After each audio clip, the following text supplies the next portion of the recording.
And we're live. All right. Hello, everybody. Welcome to Diploma Sports, an intelligent intersection of politics and sports. My name is SC, the one with the bleeding heart. Joining me today is my friend Ghost. How are you, Ghost? I am doing fine. How about you? I am doing well. I'm glad to be joining you on this Monday morning to discuss a very important topic. Uh, for those of you who don't know, we differ greatly in politics, which I think will give us a great opportunity to have a good discussion. We are going to be trying a new format today for our new and one current listener. We're going to be posting shorter videos that are edited and produced and speak about individual topics and then kind of let the conversation flow from there. I think that this will help improve our quality and make it easier for both the listener and for us to make better content. I also want to be transparent. And so I'll gonna try to do a little bit more behind the scenes, kind of talk about where we're coming from, where our sources are, and all of that fun stuff. It is our goal to present multiple sides of the argument and also have some fun doing it. So again, thank you for listening, everybody. And before we begin, Ghost, why don't you tell the listener how to find us? You can, of course, find us on Twitter at Diploma_sports or Minds at the same title. Also, we are on Gab and we are on Facebook, of course, at Diploma Sports. And you can check out our WordPress to read insightful articles, mostly from SC, but occasionally I'll drop one there myself. And we can tease your article later at the end of our discussion as well. Okay, so yeah, let's dive in. Today's topic, we're going to discuss North Korea and the shit show that is. So let us jump in. First, the information side of it. Let's go over the history.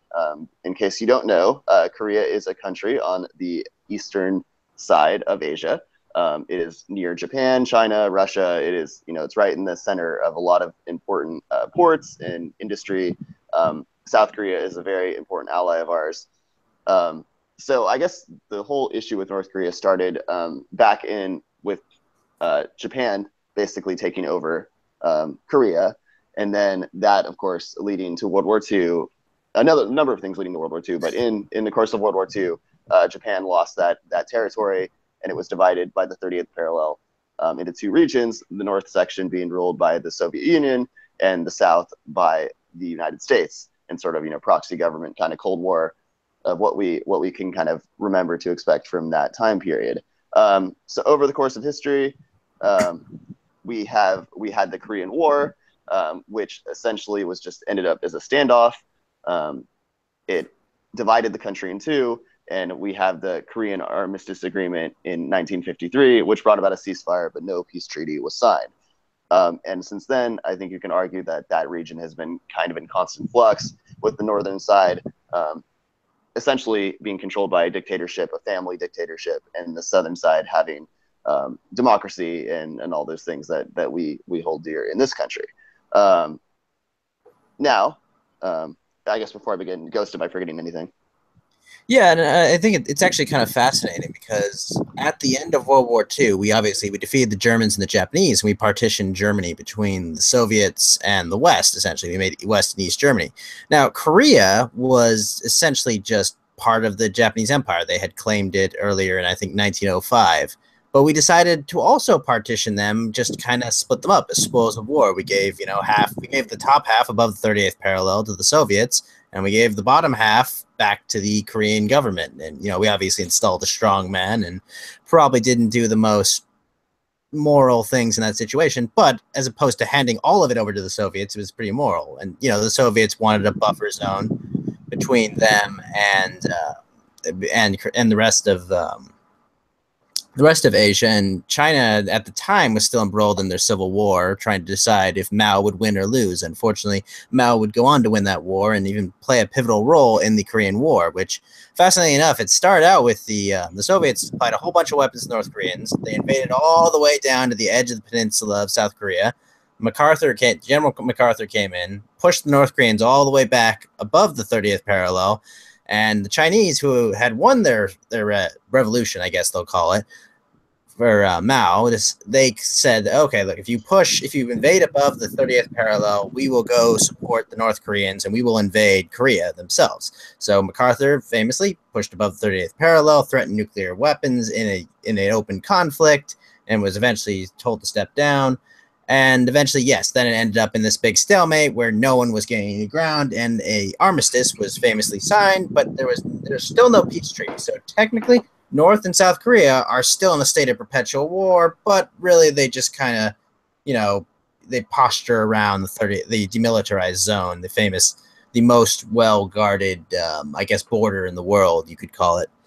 That's all I have to say about the Korean conflict, really. It's definitely top 5 for most dangerous areas in the world. Is that armistice, or not the armistice, the 38th parallel? It's tied with the Pakistan India border, and I think that's Kashmir, not Kashmir. That's I'm not going to say something that's going to be completely wrong. But interestingly enough, I think it was in the 70s, the North Koreans, there was a bunch of U.S. soldiers that went to go and clear trees on the DMZ because no one wants to go there, because I think there are nuclear mines there, if I'm not mistaken, and a whole bunch of terrible things. And the North Korean army killed 2 U.S. soldiers with axes, and it's one of the few times North Koreans have actually apologized for anything they've ever done. I think that is shocking. I didn't even know that. But okay, yeah. So Wikipedia as my wonderful source for the 21st century. Okay, yeah, and I guess in the realm of transparency, all the information I just read was from Wikipedia as well. Which, yes, you should not use in a scholarly source for high school. For us. Yeah. Do not use high school papers, or do not use it on high school papers. But Wikipedia is still a legitimate source. But that is another issue for another time. Okay, so go forward to modern time, we have Kim Jong-il dying of a heart attack. No, Kim Il-sung was the original Grand Leader and is technically still the president of North Korea, but he died in the 90s. And then Kim Jong-il took over as the secretary and essentially the Grand Leader. And then, yes, now we're to where he dies of a heart attack in 2011, and his young prick of a son is announced as the successor. He murdered. I think he murdered most of his brothers too. Like he kind of Game of Thrones his way to the top there. Yeah, I know. Hey, you got to do either win or die. There is no middle ground. That is how. In fact, that is how the Game of Thrones works. One of his siblings too, I think. Yeah. So I guess before we get into the specifics of the issue, there's a lot of random sketchy stuff with North Korea. Whether it's nuclear arsenals or the fact that that Seth Rogen had a movie over there. There are a variety of sort of cultural and things that have happened that have put North Korea in the spotlight recently. And I think the main thing is really their nuclear arsenal, because what separates them from other world powers that maybe still abuse their people and are just generally horrible people. But what separates them is their closeness to one of our closest allies, as well as their nuclear, alleged nuclear capabilities. So I think that's really where we should start. Well, I guess, okay, let's back up for a second. As far as nuclear weapons are concerned, obviously them getting a nuclear bomb is a bad idea. But do we believe that they are actually close to getting a nuclear weapon? Well, let's be very clear here. Yes, they have nuclear bombs. They do not have hydrogen bombs with which they can miniaturize and mount on multi-stage missiles yet. But I think they've just the recent missile tests were showing they do have multi-stage rockets. But as far as we know from their most recent claimed hydrogen bomb tests, those are not bombs that you could mount on those multi-stage missiles. So, small miracles, I suppose, that they're not going to be able to hit the western seaboard yet, but they are approaching that capacity, as far as I understand. I guess my biggest concern with it is because, as I was explaining when we were talking before, if they attack Seoul, if they attack Japan, it could start some sort of a spiraling effect that leads us to another world war. And I think that's the big concern. And that's why everybody has their eyes on what the president may or may not do in this situation, because you obviously want to contain this conflict. We don't want to end up waiting around to see if something bad happens. But also at the same time, we don't want to preemptively strike something that may not actually happen and start a war that we cannot prevent or cannot stop. So I mean, I think that for me this is really a test of diplomacy for the Trump administration in a lot of ways, and that's also makes me terrified because I don't necessarily know exactly what the plans are in that regard. How much can we trust that the Trump administration won't do something rash, considering we are dealing with somewhat of a crazy person? And I'm not even saying it's not justified necessarily to do some sort of action against Korea to try to protect our allies and all of these things, but it does make me incredibly nervous.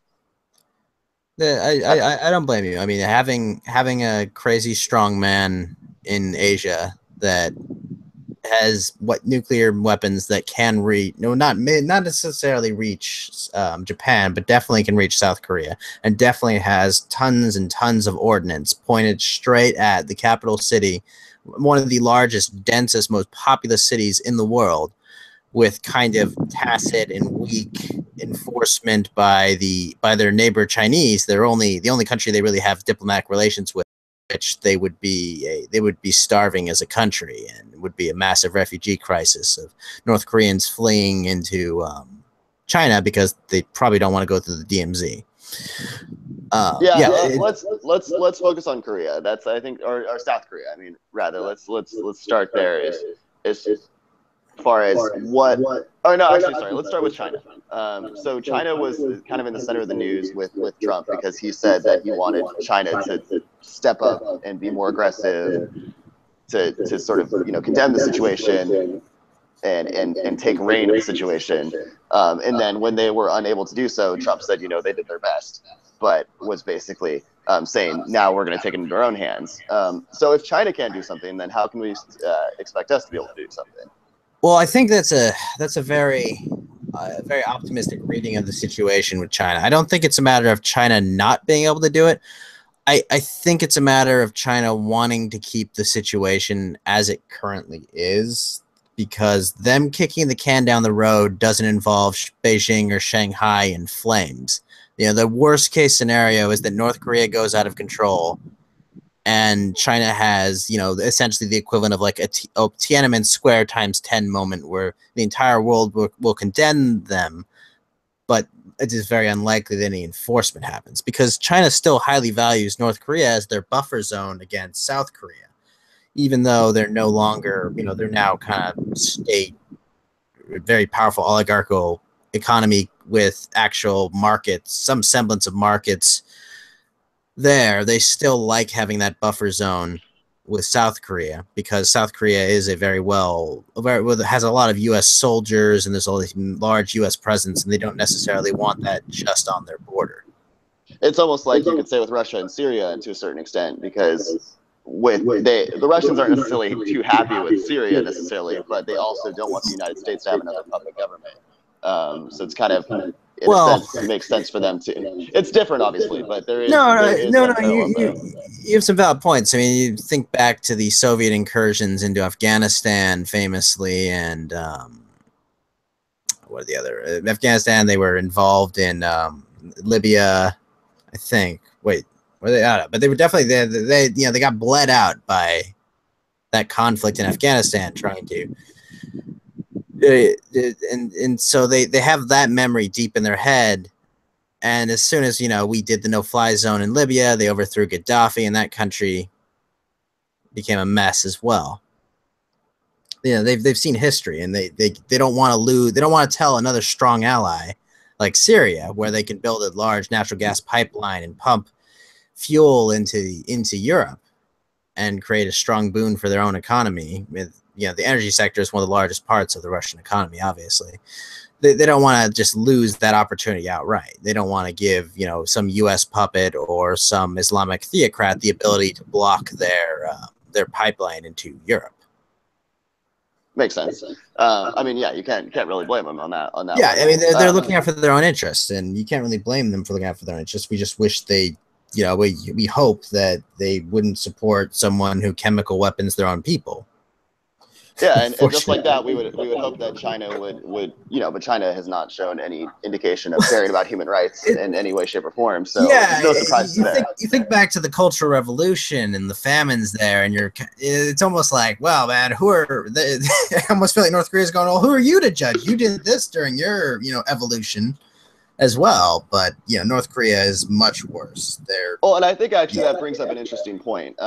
So as I said earlier, North Korea. The only reason that separates North Korea from our other crazy leaders around the world are that they have nuclear capabilities or are working on it, and because they're close to one of our allies. So is it can we really aren't doing this for a moral stance, and I think that's important to state, because there's plenty of countries that we would be able to take out their world leaders based on a moral stance.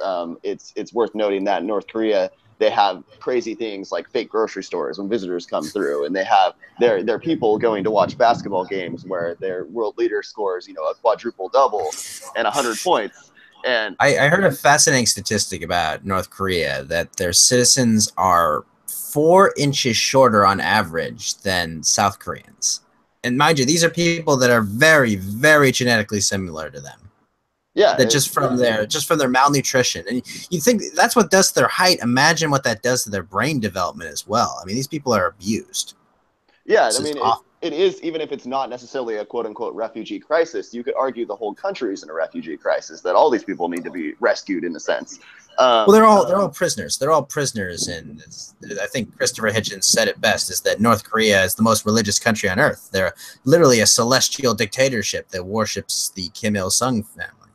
Yeah, and say what you want about our government and our religion and all that stuff, but at least we don't have like missile parades at this point yet, at least. So I mean, there is a certain extent to where they're obviously dangerous. Well, I mean, we fire off a whole bunch of ordnance once a year. I'm not saying that I don't enjoy the festivities of the 4th of July, but fair point. Okay, so let's turn to the U.S. Let's turn to the president and his possible options, because I think that's where the meat of the discussion will be interesting. Let's try to figure out what we think he should do and see if we disagree. This is maybe where we actually have some sort of disagreement on this, but I actually don't know, because I don't know what you think we should do. So let's dive right in. The lovely CNN, who I agree is incompetent and you call fake news, posted an article a certain while back. It was, let's see, it looks like it was on January 3rd of 2017. So this is kind of a while ago, but I think it's still relevant as far as the options for the president. So he has a couple of different options. The first one didn't seem to quite work, which is let China handle it. That seems, at least as far as our interests are concerned, that doesn't seem like that's going to play out exactly how we want it to, because China, as we discussed earlier, has a variety of interests and doesn't necessarily want North Korea out. They just obviously don't want North Korea to nuke them. Well, there is a possible rub with the China scenario. And we have to remember that we do have some leverage on China. We don't have moral or, I guess, like international courts leverage, but we do have some degree of economic leverage, because even we could basically say, oh, you know what, you're dead. We don't owe you anything. We could we have the military force that we could cause an international crisis, financial crisis, essentially of epic proportions, just completely destroy faith in markets, or we could just ban goods from China, or we can embargo goods from China, or we could, put huge tariffs on it that'll make them insanely costly.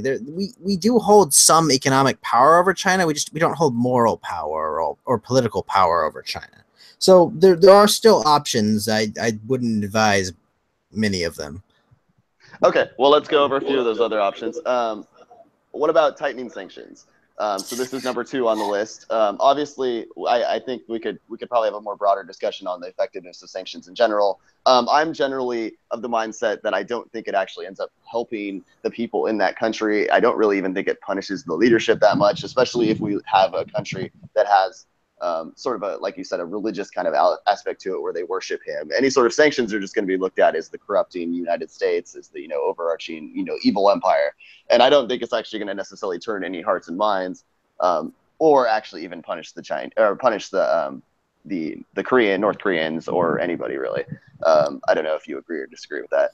Well, you see, the problem is we don't even have diplomatic relations with North Korea. I mean, trading with I can't imagine the North Koreans coming to us and going, "Oh, we'd love to buy your coal," or "Oh, we'd love to purchase American blue jeans, from you evil imperialists who we say we defeated." I don't see, like, it's kind of just posturing. It looks really good. It's like, oh, look at us. We're not legitimizing this evil regime that does these horrible things to their people. That's the purpose of sanctions, is to say that.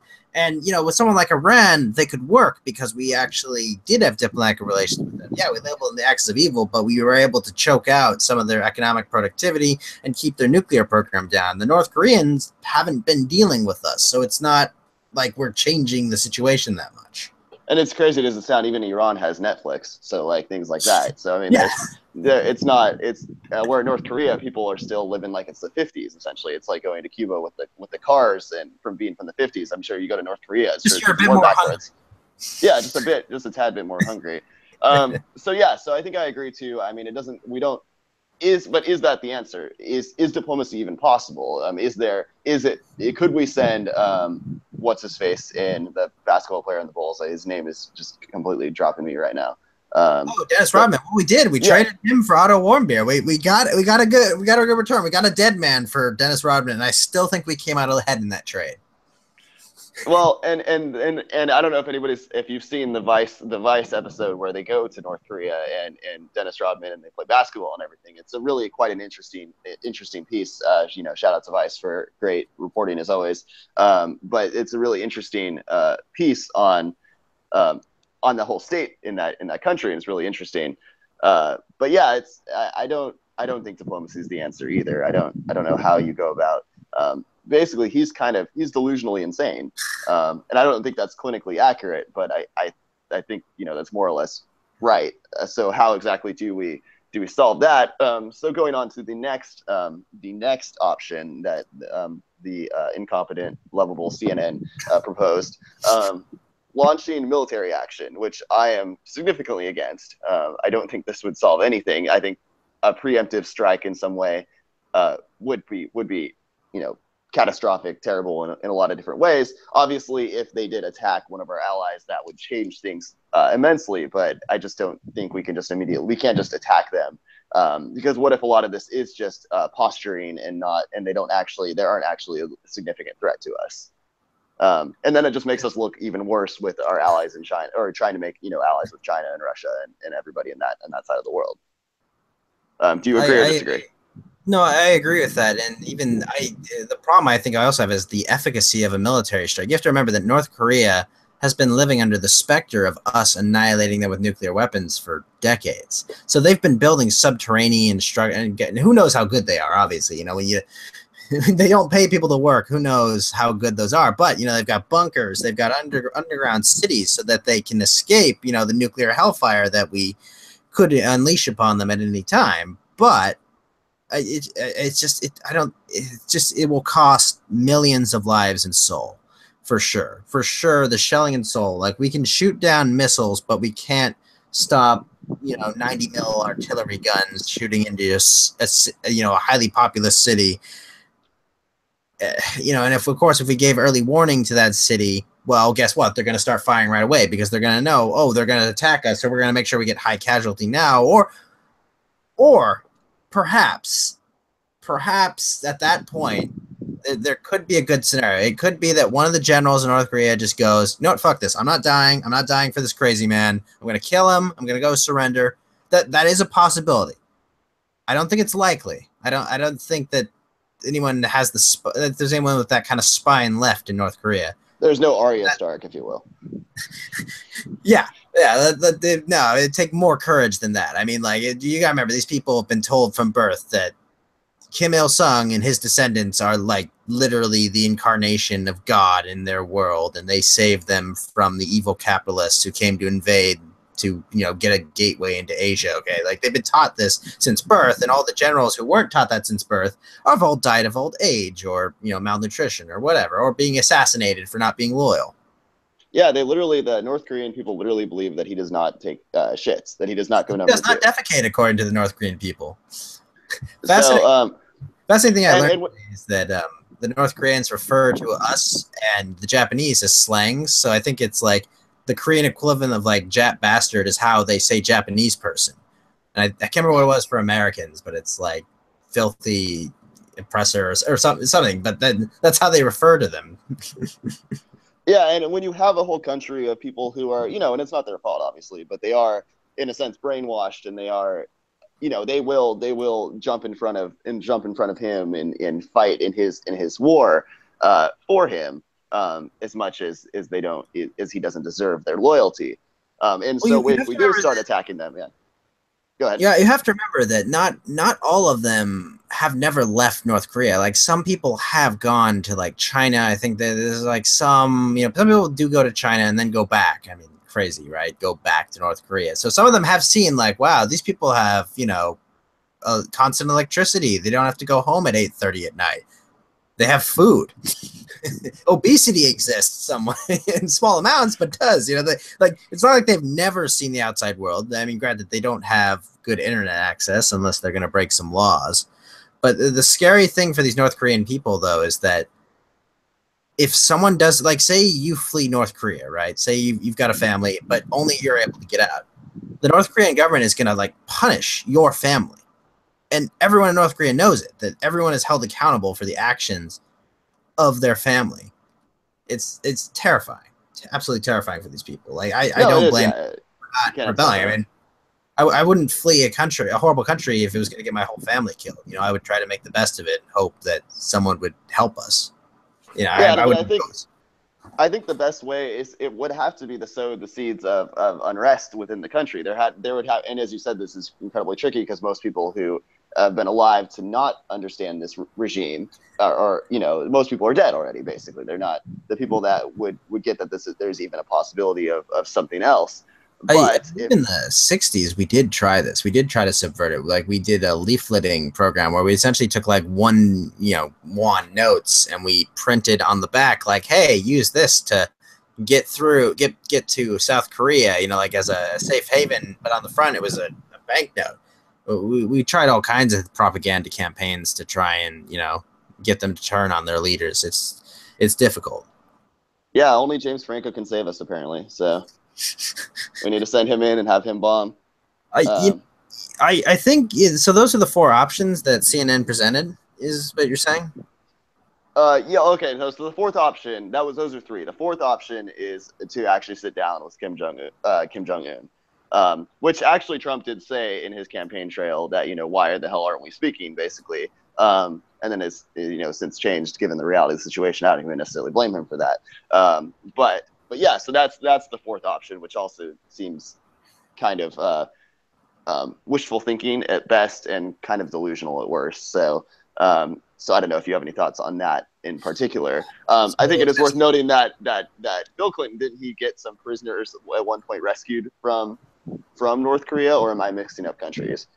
No, I think you're thinking of Pakistan or Iran. I'm not sure, but I know that in the 90s they did sign the NPT, where they signed, like, they made this nuclear agreement with North Korea saying, look, you're going to freeze your weaponization program of plutonium, and in exchange we're going to give you 2 light material, harder to weaponize material, nuclear reactors. And of course, as we obviously found out from a couple nuclear detonations later, that they did continue their program. They did not at all work with the International Atomic Energy Administration, just, as is wonderfully displayed in the fantastic Team America World Police movie. Which is historically accurate. Yes, completely historically accurate, yeah. Yeah, and I think it's important, before we kind of sum up and kind of go into our final thoughts on this. I think it's important to note that we are the only country to ever actually nuke somebody. So while obviously it's a different world than it was in the 40s, we weren't at World War. There's a number of different discussions we can have on the efficacy of dropping the initial nukes. There is still a certain uneasiness I have with completely holding down the line that, if you look at like Iran, for example, obviously there are some dangers there with them getting a nuclear weapon, but there is some sort of hypocrisy there. The United States, in a lot of sense, with our meddling with the Cold War, did create a lot of this mess. So I think there is we have to kind of take a step back and not completely just point the finger at the Kim Jong-un administration, who is evil and terrible in their own right. We have plenty of other reasons to point fingers. Let's put it at that. Yeah, so I think that's important too, is that if we were to come to the table in some way, shape, or form, we'd have to not go about it with such arrogance that we're just the good and they're the bad. I mean, obviously, there is a lot of nuance here as far as who's evil, who's not, and this is a very tricky situation. But it's one that we have to take into account history and understand why it's this way, and what we can do to sort of prevent nuclear catastrophe. We don't want to see a mushroom cloud on the Korean Peninsula. Obviously, no one wants that. Yeah. That's the worst possible scenario. I think I do find it interesting though that can't remember, but our politicians were saying that there can be no solution in Syria with Assad in power, and yet still for the last 60 years, not 60, sorry, 50, yeah, now 60 years, we haven't bothered to remove the Kim family, and we know of their atrocities, and we know how much harm he's done to that country, and it's all proven, it's all true, and it's, none of this is allegations. This is all wow. I mean, this is awful, terrible things.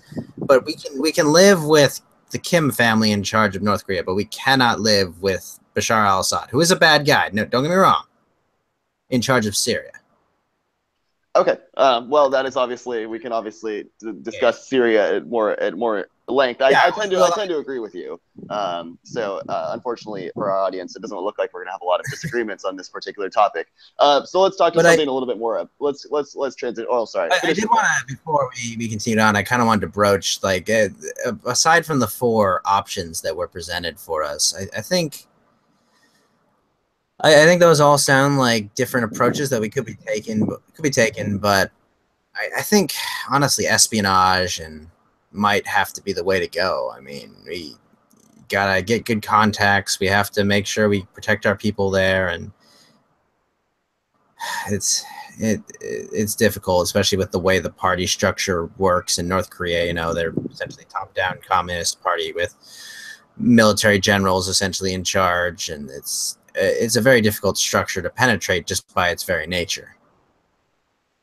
Yeah, I think I agree with that as well too. I guess my last sort of thing I want to touch on this issue is what is there anything different that would be happening under the Trump administration that wouldn't have happened under a Clinton administration? Is there anything that he could possibly be better at on this because he is a supposed outsider, because he's someone who kind of is taking an outside the box approach to all of this?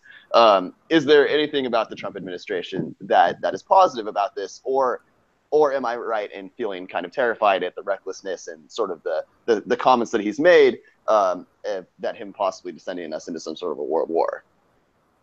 Well, I mean, we do have evidence of what a Clinton administration would do with this situation, which we were at 15 years ago, or 13 years ago, which was give them a few nuclear power plants and make them sign a meaningless agreement with very little enforcement mechanisms, but basically kick the can down the road for a future generation, which was then kicked down the road by the Bush administration, which was then kicked down the road to the Obama administration, which is now kicked down the road. And, well, once again, now it's in President Trump's court to decide where to go with it next. I don't know what Hillary Clinton would have done. She's a bit more hawkish on foreign policy. She's talked about wiping Iran off the face of the earth before.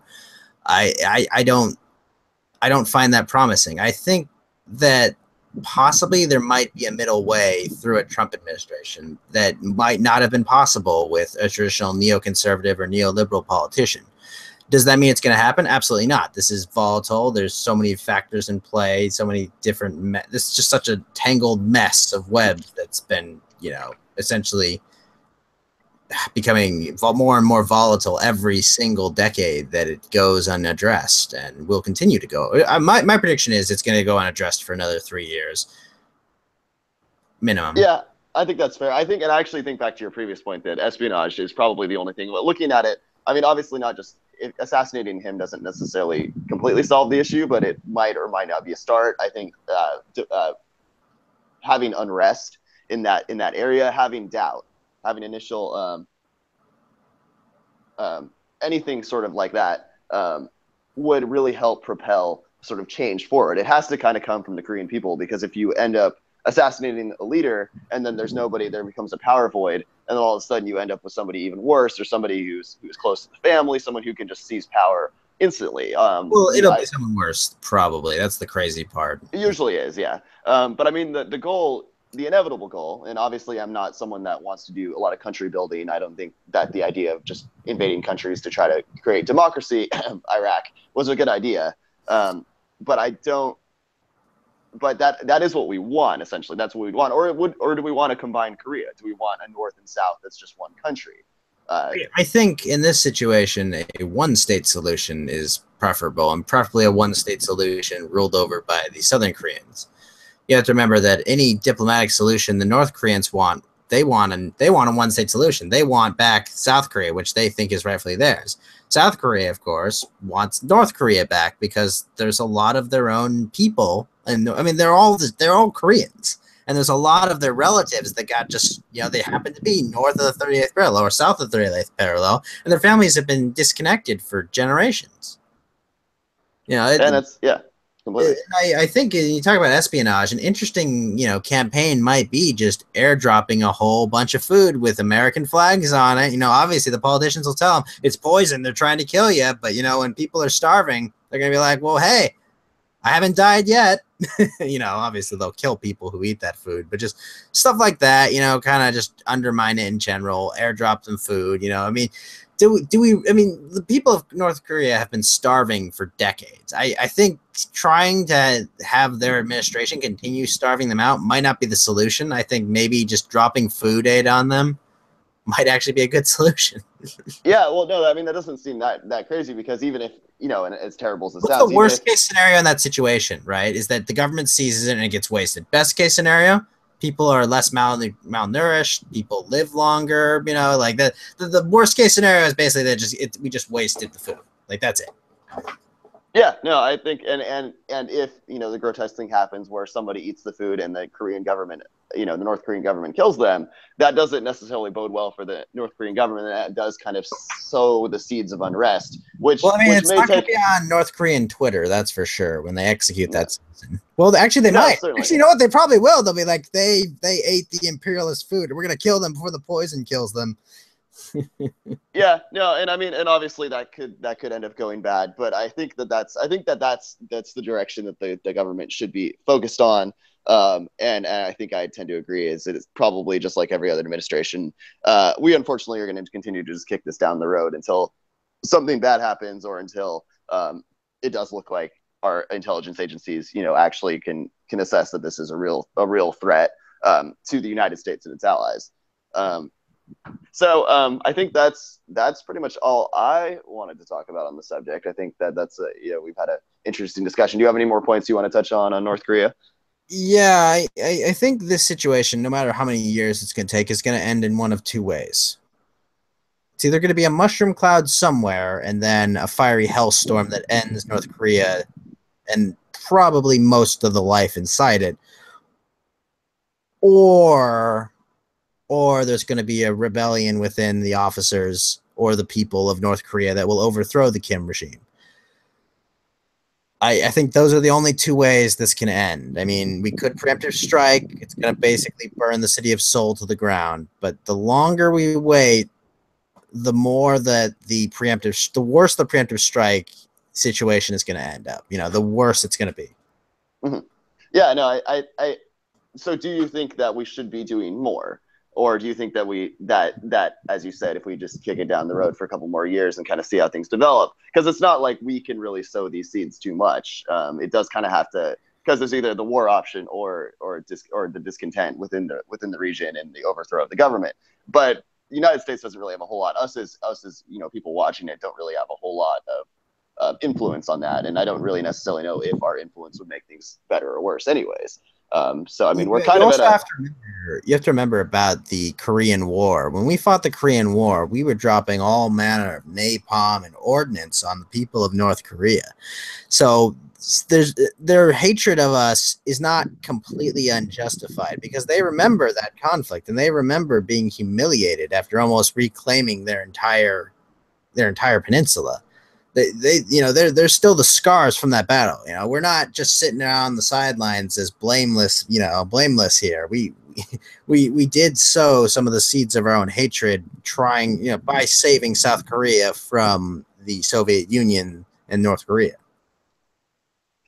Yeah, no, I think that's valid, and I think as we discuss this, and view this situation further, I think that's always important to keep that in mind, and I think that's why it's really important that people read and understand history, and don't just become, because the worst thing that can happen is that something crazy happens that doesn't necessarily affect the United States, but that the war hawks and, as you said, the neoliberals, the neoconservatives of this country drum up support for war. We have, John McCain on TV talking about how we need to wipe them out and everything like that. And all of a sudden we're in a ground conflict in a war. We're something that we're not actually going to make any better.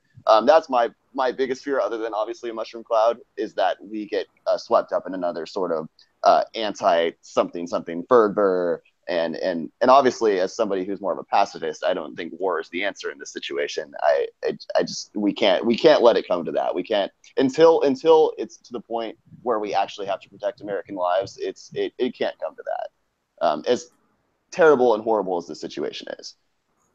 Well, you're absolutely right, and then unfortunately, the time where we by that multi-stage missile going off, and by all the cooperation that North Korea has gotten from Pakistan and Iran in their nuclear program, that time where we're going to have to make a decision where American lives are going to be in the crosshairs.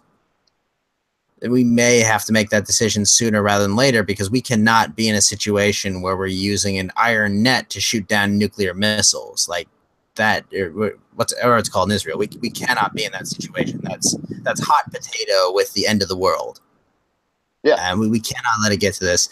I think one of the problems with this issue is that it is just doing something about it is not really a game changer or a winning issue to tackle, because as American citizens, we're kind of here and we're like, well, whatever, that's in Asia, that doesn't affect us. Most everyday Americans aren't affected by those people in North Korea living in abject poverty and horror. Most American people, unless minus Korean Americans, aren't affected by the city of Seoul and several cities in South Korea being in essentially this massive damage zone if we have to do something about South Korea. Most families in America aren't affected by the situation getting hot and spreading to Japan or spreading, out to China, which would be terrible. I mean, horrible things would happen there, because if you think we don't have restraint, imagine the Chinese if they were struck. Dear gods. Yeah, but yeah, it's not a winner. That's the problem. It's not a great issue that no one wants to tackle it. Everyone just wants to kind of just like, okay, yeah, North Korea's posturing. Let's try to ignore them. They're the big child throwing a tantrum, But the problem is, eventually the wolf's going to come for us, Yeah, and I will take actually for a moment, and I can't believe I'm saying this, a moment to actually credit Trump. I don't, while some of his tweets and things of that nature are kind of cryptic and scary in their own right. I hope that he does really grasp the gravity of the situation. And honestly, him kicking it down the road is not the worst thing in the world. I do agree with you that it would take a lot of political capital to get something done with this, and with all the other issues that we have to tackle around the world, whether it's in Syria or just a variety of other issues that are in the world. It's really difficult to advocate for using our political capital with some of these tenuous allies that we have to try to solve North Korea, when, as you said, most Americans would look at that and wouldn't necessarily vote somebody back in office because they took a strong North Korea stance. You'd be better off taking a strong Israeli stance or a strong refugee stance, or there's so many other much issues. more winning issue on those fronts. And as sad as that is, I certainly the political reality of it is certainly there, and we can't deny that. So I mean, it's really a sad state. I know that we'd like to have more solutions, and when discussing this, we'd like to have better ideas. But it is a tricky situation, and one that I encourage everybody that's listening to really make sure that they're aware of, but also that if push does come to shove, that we make sure that we advocate on behalf of the Korean people there and the Korean people in Seoul, and don't necessarily allow our leaders to just get us into another sort of hawk 12-year war where we end up losing millions of lives and not accomplishing anything. That would be my final plea. Yeah, I just want to say I agree. I think we don't need into open conflict, and I mean this is a very real issue. I was actually talking to my mother the other day, and she was asking me about, okay, if North Korea launches a nuke, what do we do about money? And she's like, do we need gold, silver? And I told her, no, if North Korea launches a nuke, you're going to need lead, and lots of lead, and lead and clean water. That's what you need if that situation goes nuclear. Yeah, and hopefully it doesn't come to that. Hopefully somebody just assassinates the fucker and we're done with it. And yes, Hopefully he dies of a heart attack or something and is basically proven mortal by the obese diet that they're feeding him every day. Hopefully we are blessed to have him removed from the world before producing an heir or after producing an heir, but before, having him indoctrinate them. Yeah. All of that would be fantastic. So I think I've covered all my points. Do you have anything else you want to talk about? No, I think we've covered everything. It was a lot of fun talking about it. I mean, this is a very bleak and dreary topic to discuss, but it was very interesting to learn about our history, learn about this conflict, and just kind of see how it's evolved and just apply the lessons of history to what's going on now. And the lesson of history teaches us is that this issue is going to get kicked down the road, and meaningful progress will probably have to wait for either bigger. It's going to be something out of left field is my prediction. It's not going to be something we see. We're just going to all of a sudden one day hear Kim Jong-un is dead, and the world will take joy knowing that one of the last great evil dictators is removed from this world. Yeah, I think I agree. And we'll just have to see how this progresses. All right, so let's wrap up. Before we sign off, why don't you tease your article that you had me edit this weekend? Yeah, so I was writing an article about the H-2B visa expansion that's being pushed by a very specific GOP senator or senator, I think, if I'm not mistaken. And I just, discussed generally vented my general frustration with these anti-American worker policies that are very hurtful to American wages and are essentially corporate welfare given by international lobbyists. All right, so you guys should check that out. We'll have it on our website. It'll post on Facebook and Twitter and everywhere else when it is completed. And this podcast will be available along with all of our other podcasts, which are recorded live. This one will be edited, but the other ones are recorded live. You can join myself, Ghost, our friend Steven, who is very busy at the moment, and we may make an announcement on that later. And then our friend Pirate, who just joined, but who is also pursuing his own things, and hopefully will be joining us again at a later time. I want to encourage everybody to always be informed on issues, to always check your sources, make sure that things that are, quote unquote fake news, that you make sure that you actually research things and don't contribute to the mess that is the crazy current political climate that we have in this country. And also, if you have any ideas on topics for us to discuss, we're going to try to produce these 30 to 45-minute topics or discussions on specific topics. So give us ideas. You can post on our Facebook page or message any of us or anything of that nature. We want to be there for you and encourage the discussion. And hopefully we create a more informed and powerful world. I also will also note that I will be starting to write my NFL preview articles looking at the season that is coming up. It is only about 55 days away, I believe. So that's exciting as well. Completely different than the topic that we're discussing, but that's why this is Diploma Sports. We're going to talk about sports and we're going to talk about politics. So that is all I wanted to say. Ghost, do you have any final words? No, I think you pretty much covered everything. I'm excited for the coming NFL season as well, and eventually to watch the new look Lakers again and their new look. But aside from that, no, I think we're all good. All right. So thank you, everybody, for listening. And please let us know how we did. This has been Diploma Sports, an intelligent intersection of politics and sports. My name is SD, and joining me again, as always, is the lovable libertarian Ghost. And we will talk to you soon. Thank you. Yep. Talk to you soon.